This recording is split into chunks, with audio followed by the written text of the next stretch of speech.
식사하시고 이제 잠이 올 수도 있습니다만은 직접 문제를 만드시면 잠은 안 올 겁니다. 자, 지질 오늘 어디까지 할 것 가능하겠습니까? 한 7장, 8장 정도까지는 갔으면 좋겠습니다. 지금은 우리가 문제를 만드는 것이고요.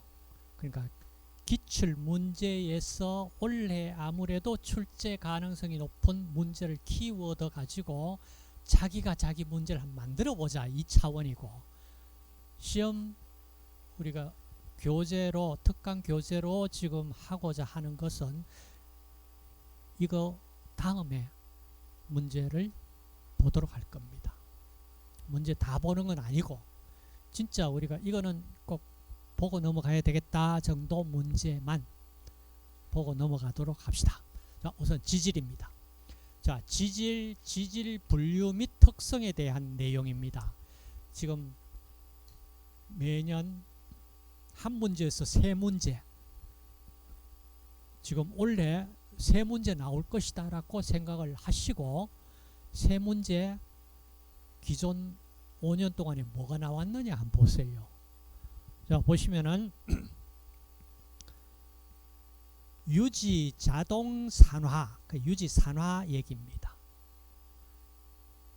그 다음 튀김용 유지로 적합한 건 뭐냐, 그 다음에 유지 가열 중에 일어나는 품질의 변화가 있습니다. 어떤 변화가 있을까? 작년에 이 세 문제가 나왔다는 얘기입니다. 그럼 그 전에 22년에는 뭐가 나왔는지 한번 보세요. 세 문제인데, 탄화수소로 구성된 유도지질, 답은 스퀄렌인데 유도지질이 뭐냐? 그러니까 단순지질, 복합지질, 유도지질 이렇게 세 그룹으로 나눴어요. 각각 어떻게 나눴느냐 이 얘기입니다. 그 다음 리노레산이 나왔어요. 리노레산이 탄소 몇 개이고 이중결합 몇 개 가지고 있는 필수 지방산이냐, 이 문제입니다. 리노레산, 그 다음에 리노렌산, 아라키돈산, 이거 자주 등장합니다. 그 다음 유지 품질 평가 중에 산가로 측정할 수 있는 성분이 뭐냐? 산가. 그러니까 유지가 가수분해 되면은 지방산인 그리세롤 이렇게 분리돼 나오잖아. 그럼 지방산이 많이 만들어져 있다. 그거는 유지가 벌써 가수분해가 돼서 품질이 떨어졌다, 이 얘기입니다. 그래서 그 산가는 유리지방산이 얼마만큼 만들어져 있느냐, 그걸 측정하는 값이다, 이 얘기입니다. 그 다음 21년에 유지 불포화도, 그러니까 이중결합을 몇 개, 여러 개 가지고 있다. 이중결합이 많은지 적은지를 요드가라는 시험으로 불포화, 지방 불포화도를 확인을 할 수 있습니다. 그 다음 유화작용, 인지질 유화작용 갖고 있는 유지 3폐 요인이 뭐냐. 그 다음 20년에 올리브유의 주 성분이 뭐냐 이겁니다. 올리브, 올레산이잖아. 올레산. 뭐 이런 건 어떻게 보면은 그냥 점수 주기 위한 문제 아닙니까? 일반 상식 수준에서도 다 맞출 수 있잖아. 그 다음 19년에 유도지질이 뭐냐. 그 다음 유지 자동산화 초기 단계에서 생성되는 건 뭐냐. 라디칼입니다. 라디칼. 유지 물리화학적 성질에 대한 문제. 이제 보면은 물었던 문제 또 묻고 또 묻고 또 묻고 나오잖아요. 이게 문제 은행식입니다. 그럼 이제 여러분들 그 문제지에도 많이 있고 뭐 그러는데, 적어도 키워드로 뭐는 내가 꼭 좀 이해를 하고 시험을 준비를 해야 되겠다. 이 나오잖아. 그죠? 나옵니다. 그래서 한 3문제 만들어 보세요. 자, 유지 자동산화 초기 단계부터 생성되는 것은 뭐냐? 라디칼 반응이기 때문에 유리 라디칼이 만들어집니다. 라디칼이 뭐가 라디칼이냐? 짝이 없는 홀로 된 전자를 가진 화학종을 라디칼이라고 그래요. 홀로 된 전자가 짝을 이루어 가지고 짝을 이루어야 안정한 상태가 되는데 홀로 된 전자, 전자 홀로 있는 전자를 가지고 있는 화학종을 라디칼이라고 해요. 이거는 굉장히 자기 짝을 찾기 위해 가지고 남 공격을 잘합니다. 그러니까 반응성이 굉장히 풍부합니다. 당연하잖아요. 여러분 혹시 짝 없는 사람 자기 짝 찾기 위해 열심히 노력하잖아. 맞죠? 그게 자연의 법칙이에요. 짝이 있는 사람이 또 짝 찾는 거 이건 참 문제가 많지만 맞죠? 짝 없는 사람들은 빨리 짝 찾으세요. 그게 아주 자연의 법칙의 정상적인 그 어떤 자연의 법칙에 순응하는 겁니다. 자, 그 다음 튀김용 유지로 적합한 것은 답은 뭐 융점이 높은 것, 점도가 높은 것, 발염점이 낮은 것, 정제도가 높은 것, 유리지방산이 많이 포함된 것. 이거는 전혀 모른다 하더라도 상식 수준에서 이거 정제도가 높은 깨끗한 기름이 당연하지. 맞죠? 이건 어떻게 보면은 전공자에게 묻는 문제 아니잖아, 이거는. 맞죠? 이런 문제도 줍니다. 고맙죠? 자, 이 라디칼 반응 보십시오. 자, RH가 화학결합, 공유결합으로 지금 되어 있는데 이것이 자기 전자, 자기가 가지고 자, 이렇게 떨어져 나가버리면은 홀로 된, 둘 다 홀로 된 전자를 가지고 있는 화학종이잖아. 그죠? 이게 바로 라디칼입니다.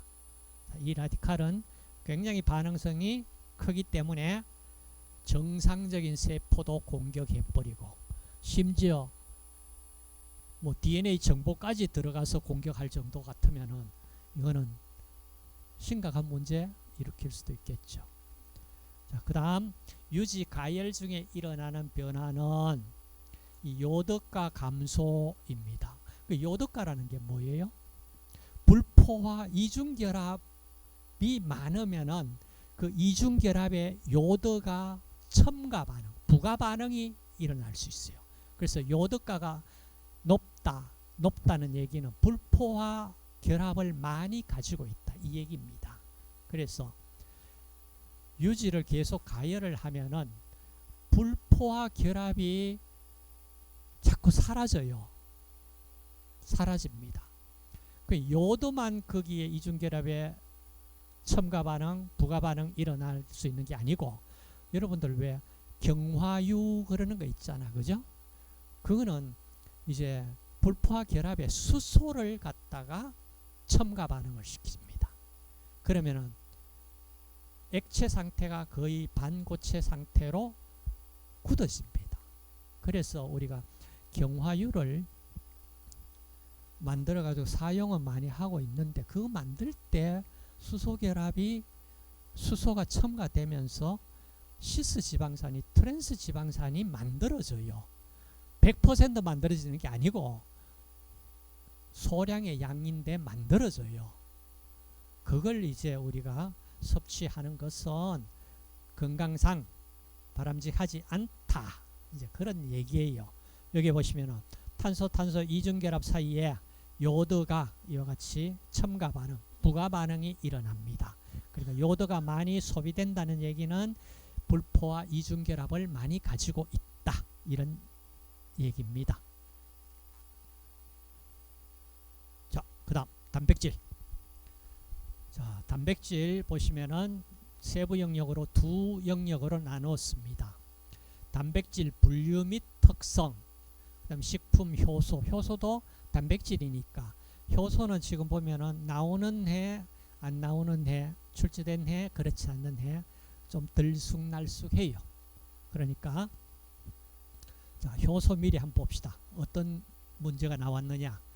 연근 갈변 현상을 일으키는데 이 갈변을 일으키는 그 효소를 어떻게 하면 억제할 수 있는 거야.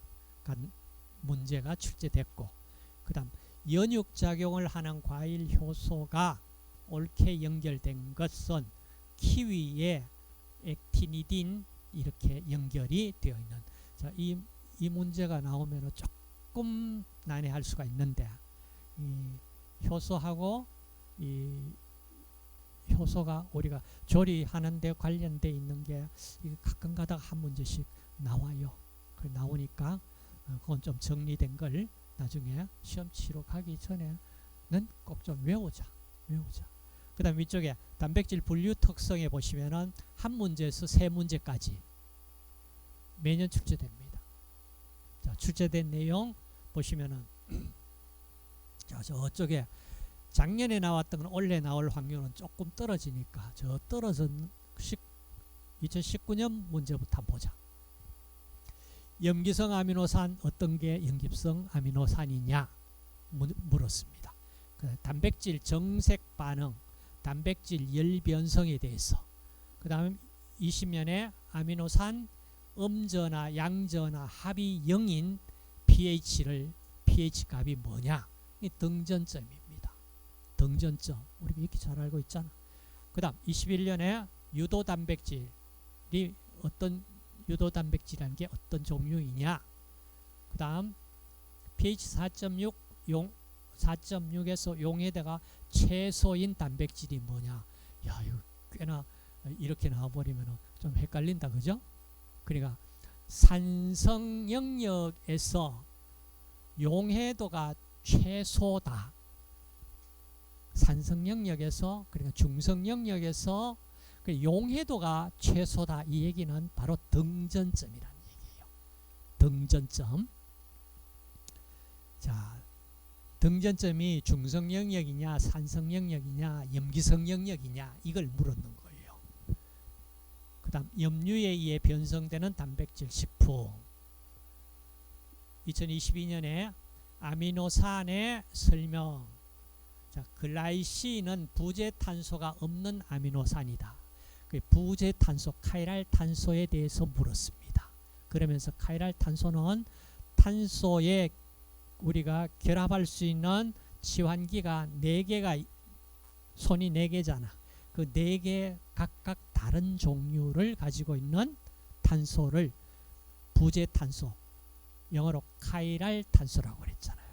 카이랄 탄소가 존재한다는 얘기는 거울상 이성질체가 존재합니다.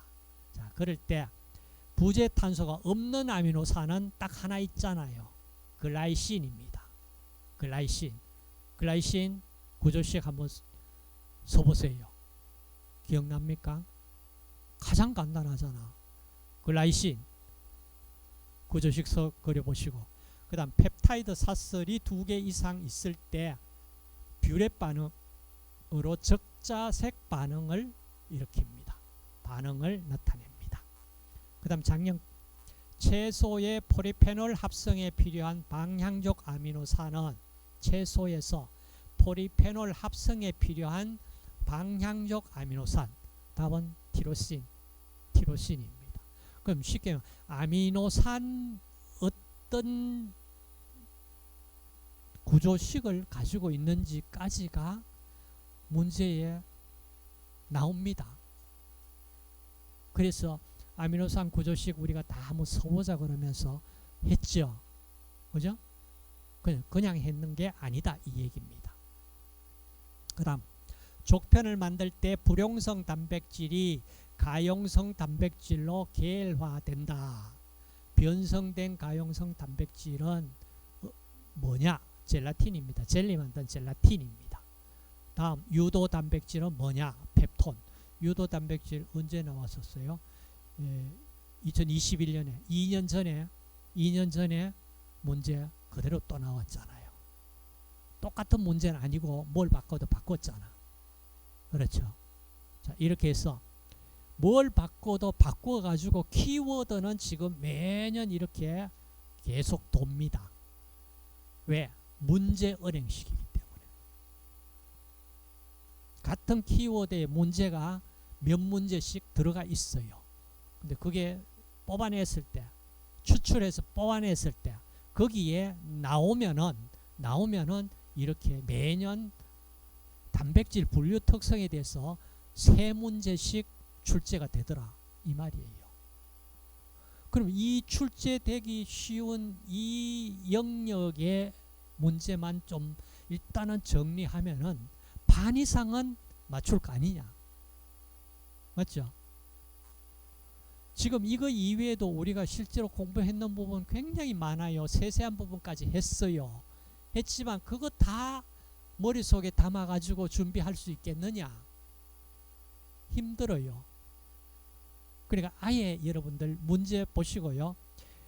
아, 이거 정말로 이거 듣도 보도 못했는 문제도 나올 수 있습니다. 그거는 과감하게 확률 5분의 1 찝는다 생각하셔도 됩니다. 그런 문제 한두 문제 때문에 시험을 망칠 필요 없어요. 절반만 맞추세요. 그러면 합격입니다. 자, 작년 문제. 채소에서 포리페놀 합성에 필요한 방향적 아미노산은 타이로신, 티로신입니다. 족편 만들 때 불용성 단백질이 가용성 단백질로 계열화되고 이 변성된 가용성 단백질은 어떤 거냐? 젤라틴이다. 그 다음 유도 단백질은 펩톤, 히스톤, 글루테린, 프로타민, 알부미노이드. 여기에 이 중에 유도 단백질이 뭐냐? 이 문제 좀 난해하죠? 펩톤입니다. 펩톤인데 나머지 그러면 이런 것들이 뭔가 머리에 잘 떠오르지 않더라도 그러면은 유도 단백질 몇 가지 종류 정리해 가지고 이름이라도 좀 들어봤다. 이 정도 준비를 하시면은 됩니다. 돼요. 그 다음, 자, 지금 단백질 종류 단순 단백질입니다. 자, 단순 단백질에 자, 물에 녹는지 안 녹는지, 염류에 약산, 약알칼리, 알코올에 녹는지 안 녹는지, 그 다음에 열에 의해서 응고가 되는지 안 되는지, 되는 거는 O, 녹는 거 O, X는 안 녹는 거. 자, 이렇게 해서 정리를 했는데 문제는 이렇게 상세하게 이 세부적인 걸 알아야 문제를 맞출 수 있는 문제는 그렇게 자주 출제되지는 않았어요. 그런데 여기서 지금 제가 단순 단백질 어떤 종류가 있느냐 이걸 보려고 그러는 거예요. 자, 한번 일단 단순 단백질, 복합 단백질, 유도 단백질. 자, 요거 한번 보고 나서 나머지 용해도 이런 것들은 보도록 합시다. 그리고 식품 주요 소재원까지, 여기서 이 식품 소재원 이거는 이 조리원리, 식품 및 조리원리에 가끔씩 나옵니다. 나와요. 뒤쪽에 우리 공유, 두류, 육하고 이런 파트 있잖아요. 그죠? 그쪽하고 그쪽에서 문제가 나옵니다. 그렇기 때문에 이거는 나중에 뒤쪽에 할 때 하도록 하고, 우선 단순 단백질. 자, 봅시다. 알부민. 이 어디서 많이 들어봤다. 많이 들어보셨죠? 알부민. 자, 알부민은요, 물이고 염류고 산이고 알칼리고 다 녹아요. 다 녹습니다. 그 다음 글로불린. 이것도 많이 들어보셨죠?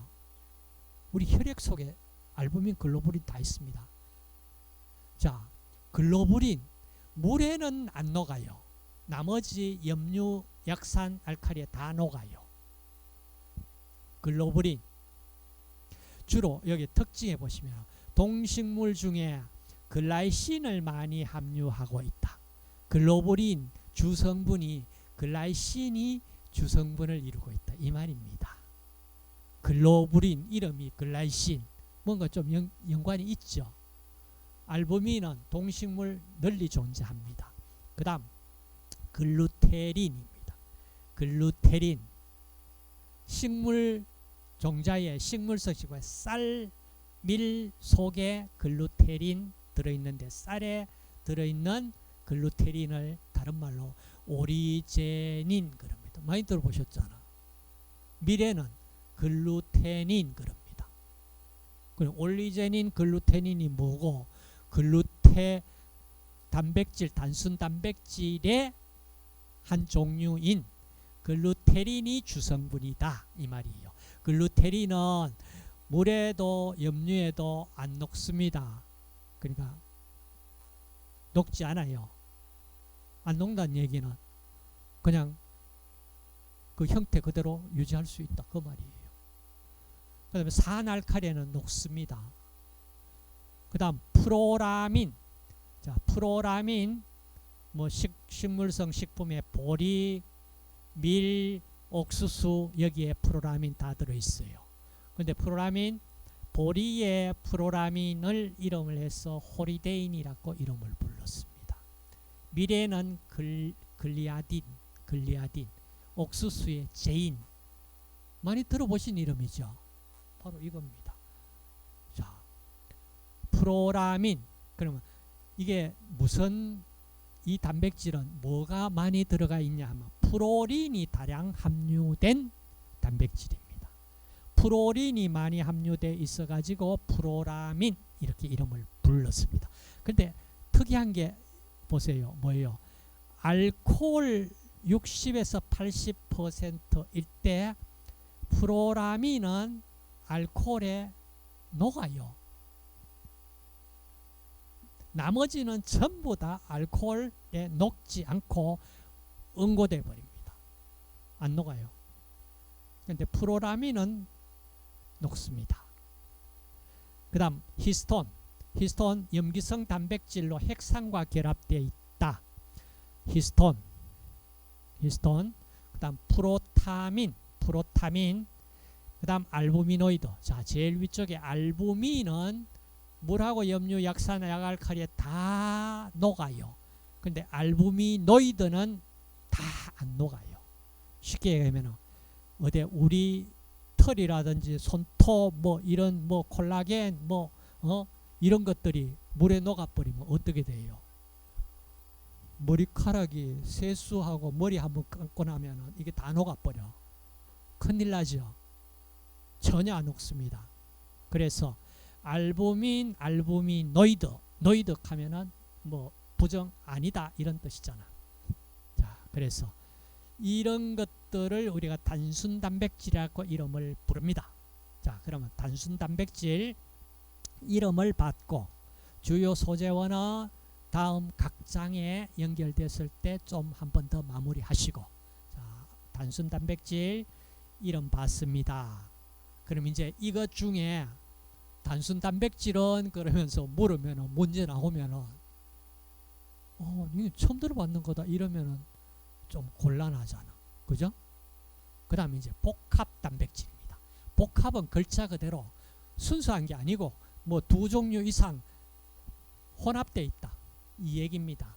그러니까 자, 핵 단백질, 그래 핵산, 인산 뭐 이런 것들과 단백질이 결합되어 있다. 그 다음에 당 단백질, 단백질과 당이 결합되어 있다. 인 단백질, 단백질에 인산으로 결합이 이루어져 있다. 색소 성분과 결합되어 있다. 그 다음 지단백질, 우리 많이 얘기하잖아. 지질과 단백질이 결합되어 있다.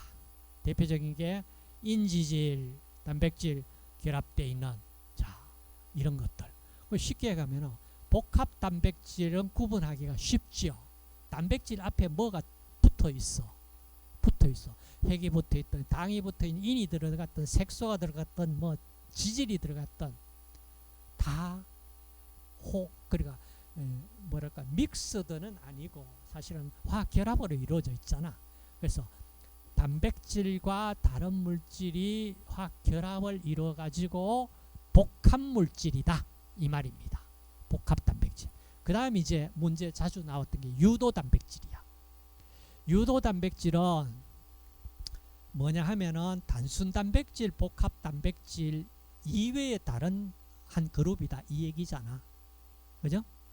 그러면은 이게 뭐냐 하면은 자, 단순히 복합이든 간에 이것들이 분해가 됐다 이 얘기입니다. 자, 주로 복합이야 분해되는 거는 뭐 단순 단백질과 다른 어떤 복합 물질로 분리되지만은 제1유도 단백질, 제2유도 단백질 뭐 이렇게 구분을 했는데 이게 중요한 게 아니고 자, 산 알칼리와 결합했다 뭐 응고 단백질이다 뭐다 이러는데 쉽게 하면 유도 단백질은 단백질을 가수분해 시켜 가지고 나가면은 여러 가지 물질 만들어서 나오잖아. 그런 것들 전체 다 유도 단백질이다 이 말입니다. 그럼 이제 자, 어떤 것들이 이름이 유도 단백질에 들어가 있느냐 보세요. 뭐 프로테오스, 펩톤, 뭐 펩타이드, 포리펩타이드, 테트라, 다이, 모노 펩타이드, 최종적으로는 아미노산으로 가수분해됩니다. 자, 그럼 이제 단순 유도, 단순 복합 유도 단백질 이거 구분할 수는 있도록 해야 되겠다. 구분은 가능하도록 해주세요. 그 다음 이어서 식품, 색, 향미. 자, 색에 대해서도 매년 한 문항 많이 나올 때 뭐 세 문항 또 출제되고요. 그 다음 맛과 냄새에서도 한 문항 많이 나올 때는 두 문항 안 나올 때도 있고 그러니까 이거는 적어도 한 문항씩은 나온다 이렇게 생각을 하시고 자, 저 멀리서부터 어떤 문제가 나왔는지 한번 보자. 자, 식품의 색깔 나올 때 마이알 반응, 이 마이알 반응 이건 자주 등장합니다. 자, 2019년에 마이알 반응 나왔다가 작년에 또 마이알 반응 또 나왔죠. 똑같은 마이알 반응 물었습니다. 그 다음 뭐 적양배추 식초 넣었을 때 붉은색으로 변하는 게 뭐냐. 동물성 식품의 색소 햄, 소세지 붉은색 색소가 뭐냐. 가열한 새우나 게의 붉은색 성분이 뭐냐. 아스타신. 자, 이런 식으로 지금 보면은 매년 한 문제 정도는 출제된다. 그리고 거의 나온 문제 또 키워드로 또 묻는다. 또 묻는다. 자, 이렇게 보시면은 거의 정확합니다. 자, 그럼 이어서 문제. 자, 감귤류에 함유된 쓴맛의 배당체, 이 맛에 대한 겁니다. 자, 나린진입니다. 나린진. 뭐 커피 카페인 이거는 들어보셨을 거. 나머지에 대해서도 이게 어디에 연결되어 있는지는 뭐 이건 이해가 아니고 외워야 됩니다. 맞죠? 자, 그 다음 마이알 반응 초기 반응에서 일어나는 것은 아마도리 전이 반응이다. 아마도리. 자, 마이알 반응이 상당히 복잡했어요. 우리가 식품화학에서는 상세하게 설명을 했는데 그 복잡한 거 다 머리에 담을 수 없다. 결코 거의 없습니다. 그러니까 그 속에서 아주 어려운 문제는 가능하면은 안 내도록 많이 노력을 하고 있다. 이런 문제 나왔는 거 뭐 딱 알잖아. 맞죠? 그 다음 식품 미생물. 자, 미생물의 자, 1번 미생물 생육과 영양 인자의 거의 한 문제 내지 두 문제. 그 다음 식품 관련 미생물 뭐 한 문제 내지 두 문제. 그러면 많이 나와도 거의 뭐 3문제 이상은 나오지를 않았다. 미생물 열심히 공부하셨잖아. 그거 다 외울 수 있겠느냐? 그 외우는 그거 보통 어려운 거 아니잖아. 그거 실컷 외워도 난 공부 열심히 했는데 뭐 너무 문제 보니까 그렇다. 근데 그렇게 어려운 문제 출제 안 했잖아요. 보세요. 자, 미생물에 작년에 나온 미생물 생육 곡선에서 세포수가 급격히 증가하는 단계는 대수기, 조금 이따 보시면 되겠습니다. 그 다음 청국장 제조 중요한 역할을 하는 미생물 바실러스 섭틸러스, 과즙 청지에 사용된 펙틴 가수분해 효소를 생산하는 미생물 아스퍼질러스 니거. 이름을 우리말로 뭐라고 그래요? 색깔이 검지요. 흑죽군. 예, 흑국.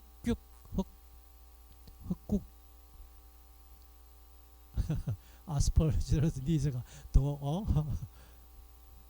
자, 흑국균. 자, 다시 22회에 바이러스가 옳은 것은, 바이러스 설명했는 것을 옳게 설명한 것은 숙주세포에 기생한다. 바이러스는 기생하지 않으면 자기 혼자 단독으로는 살아갈 수 없다. 그 얘기입니다. 그 다음에 한식, 간장, 된장 제조에 사용되는 곰팡이와 세균, 아스퍼질러스 오리제, 바실러스 섭틸러스. 뭐 지금 나왔는 거 거의 몇 개 이외에는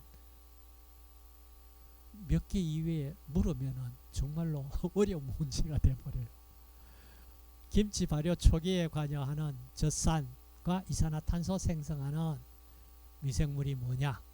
그 다음 멸균하는 방법, 포도주 제조, 식초 제조에 사용되는 균은 세균 D값. 이야, 이거 세균 D값 미생물 생육곡선. 세균 D값 들어보셨습니까? 처음 듣는 얘기죠. 이게 문제가 어려웠어요. 이게. 그 다음 청국장 제조 미생물 나왔던 거 또 나왔잖아. 치즈 발효 시 바이러스, 바이러스 등등 우리 식품 관련해 가지고 그렇게 어려운 문제는 출제되지 않고 있다. 그러니까 너무 겁먹지 마시고 이 정도 수준이면은 충분히 맞출 수 있겠다. 그렇게 키워드식으로 정리를 합시다. 자, 미생물 생육 곡선에서 세포수가 급격히 증가한다. 다시 말해서 자, 유도기에서는 거의 이렇게 성장되는 거 관찰이 안 되다가 바로 급격하게 확 증가되잖아. 이게 대수기라고 그래요. 대수기. 그리고 나서 이제 거의 성장이 거의 이렇게 정지되어 있다가 결국에는 최종적으로는 사멸기로 들어갑니다. 자, 그래서 미생물 생육 곡선에서 세포 수가 급격히 증가하는 단계는 대수기다.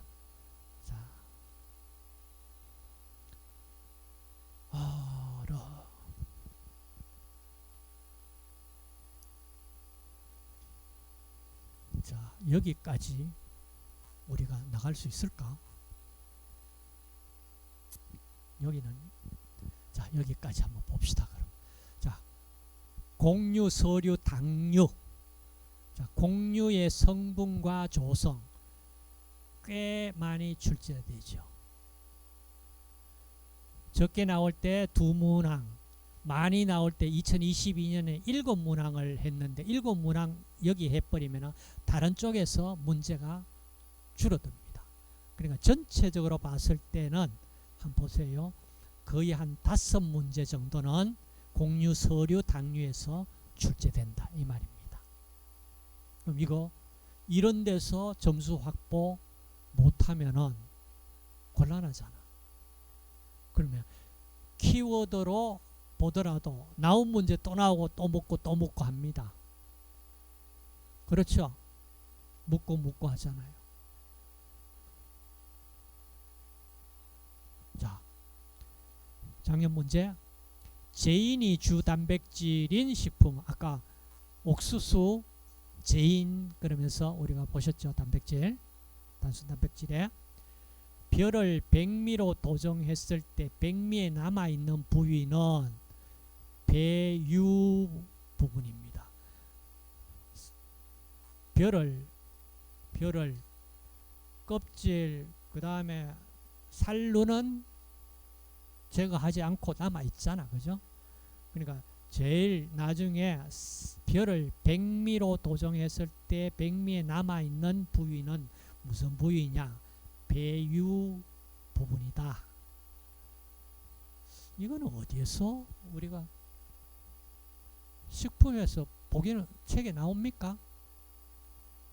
이건 상식 수준으로 맞추라는 문제가. 자, 그 다음 20번. 밀가루 반죽 시 글루텐 점탄성을 높이는 것은, 자, 글루텐 점탄성을 높이는 것은 소금이 높여줍니다. 나머지는 높이는 게 아니고 전부 낮춰버립니다. 자, 이거는 이런 문제에서 그 문제 못 맞출, 거의 대부분 확보할 수 있는 점수 문제라고 보시면은 되잖아. 이런 문제에서 문제는 놓치지 않도록 준비를 해주세요. 자, 육류 부분은 다음 우리 금요일 날 하도록 합시다.